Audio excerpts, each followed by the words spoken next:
দেখো বন্ধুরা, আজকে কী রান্না করব। ছোট ইলিশ মাছ এনেছে। ছোট ইলিশ মাছের আজকে তেল ঝাল করবো। এর মধ্যে দিয়েছি লঙ্কা বাটা, নুন, হলুদ, আর কিচ্ছু কিন্তু দিইনি, আর সর্ষের তেল দিয়ে এটা আমি ভালো করে মাখিয়ে নেব।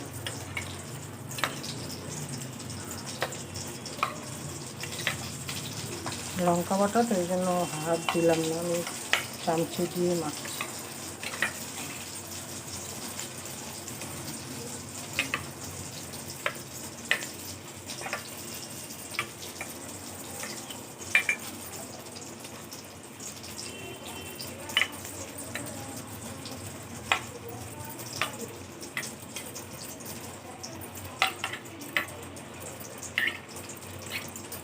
ভালো করে মাখিয়ে নিয়েছি। এইদিকে তেল গরম করে ওর মধ্যে লঙ্কা ফাটিয়ে দিয়েছি আর কালো জিরে ফোড়ন দিয়েছি। এবার আমি এর মধ্যে এই মাখানো মাছটা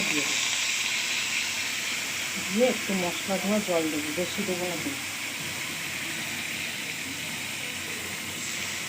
দিয়ে এবার আঁচ একদম কমিয়ে দিয়ে, মানে গ্যাস একদম কমিয়ে দিয়ে আস্তে আস্তে সেদ্ধ করবো ঢাকা দিয়ে।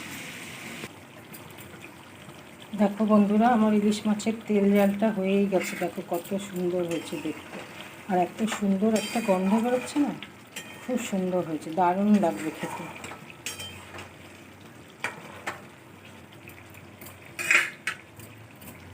তোমরা কারা আমার মতো এইভাবে তেল ঝাল খাও ইলিশ মাছের, কমেন্ট করে জানাবে।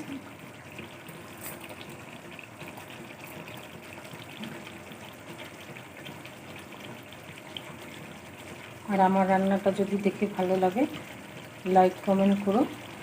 ঠিক আছে বন্ধুরা, এখনকার মতো এই পর্যন্ত। আসবো আবার অন্য ভিডিও নিয়ে। রাখছি।